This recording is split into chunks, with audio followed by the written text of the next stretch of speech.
Albert Einstein, Friedrich Nietzsche, and Nikola Tesla were unparalleled geniuses who changed their fields and the world forever. But they were also miserable people who died sad and alone. In fact, if you look through history, the people with the highest intelligence often seem to have the most troubled lives. But why? As a guy who gets paid to research human behavior, I made it my mission to tackle this exact question, the seemingly paradoxical problem of why the smartest people are so damn miserable. If you've ever felt stuck in life, even though you seem to be making all the smart choices, then don't worry. By the end of this video, you'll know the reason why. But to find it, we need to uncover the 3 hidden traps that every smart person falls into, discover the one big mistake you're making with your own mind, and find the single new tool you need to change it all. But first, what does being smart even mean? When someone calls you smart, they usually mean you have at least one of these 3 superpowers.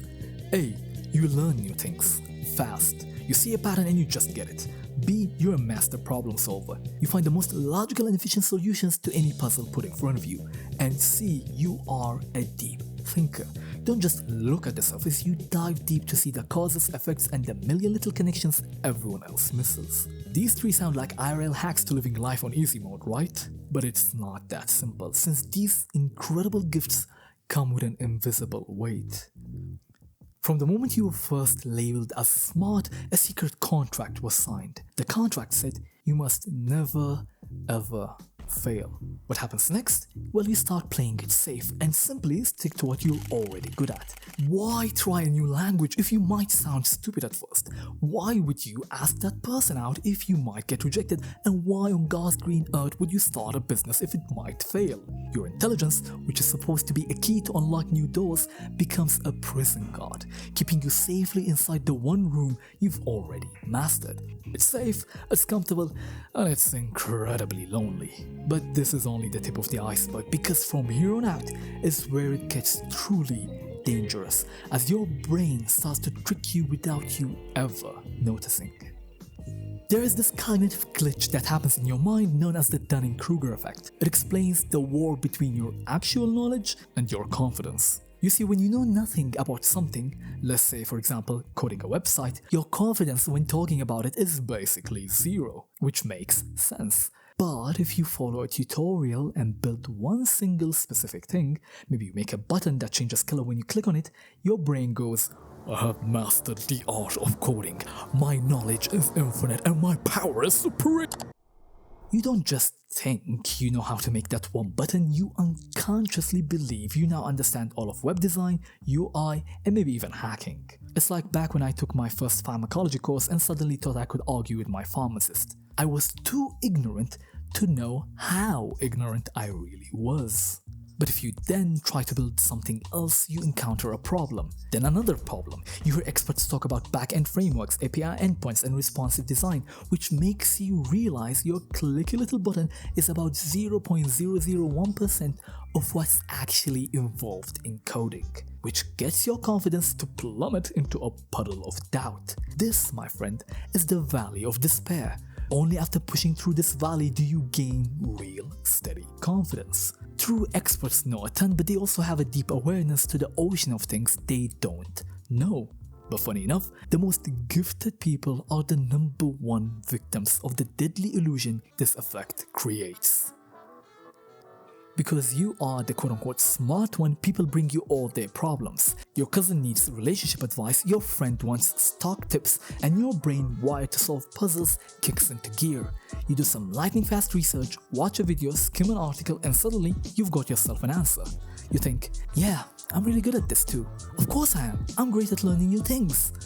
But the truth is, you're not an expert. You're simply riding the same wave of ignorant confidence we just talked about. You're using your raw intelligence to build a logical defense for an idea you only understand on the surface. This is why the smartest people often believe the dumbest things. And the worst part, you push people away. Not because they dislike you, but because you've unintentionally become a know-it-all. You isolate yourself. It's a special kind of hell being your own worst enemy and being too blind to see it. And this arrogance seamlessly leads us into the third and most painful trap. Your entire life, you've been rewarded for one thing, solving problems logically. But this creates a huge blind spot. You try to use logic to solve emotional problems. I really loved her, man. Well, 70% of high school relationships don't last anyways. I miss mom so much it hurts. We all die someday. It's the nature of life. I'm just feeling really overwhelmed and burnt out. You should just optimize your schedule and work smarter, not harder. Your replies are all logically sound, but they're also the absolute worst things you could say. It's like trying to use a hammer to fix a broken heart. But because your whole life you were reinforced to do this, you never question it. This is the core of the misery, the frustration of a person who can't solve the one problem that hurts the most. The problem of feeling alone, disconnected, and misunderstood. So the smartest people are miserable because they are afraid to try new things and fail, push people away by acting like they know everything, and use logic to solve emotional problems, which all leads to the single biggest mistake, believing that human emotions are a problem to be solved. They're not. They're an experience to be felt, a message to be heard. You can't fix sadness, you can't debug loneliness, and you can't optimize joy. Trying to is how genius fails. It's refusing to accept that the most important game, the game of human connection, requires a completely different playbook. So what is the right tool for playing this game? The answer is emotional intelligence. Learning the language of emotions, both yours and others. You need to change your outlook. Your emotions are not a nuisance, they're data. They're information your body is giving you. Think about it. Is your sadness a problem, or is it information telling you that you've lost something important? Is your anxiety a malfunction, or is it data warning you about a potential threat? You will be bad at this at first. You will try to use the hammer of logic again. You will overanalyze a simple hug, and that is okay. That's perfect even, because just like you had to fail at math to really learn it, you have to fail at empathy to truly understand it. The goal isn't to be happy all the time, the goal is to be whole, to feel the full human experience, not just analyze it from a distance. So the next time you feel that familiar misery creeping in, don't try to solve it. Face it, lean into it, and ask one simple question. What is this feeling trying to tell me? Until next time, stay safe.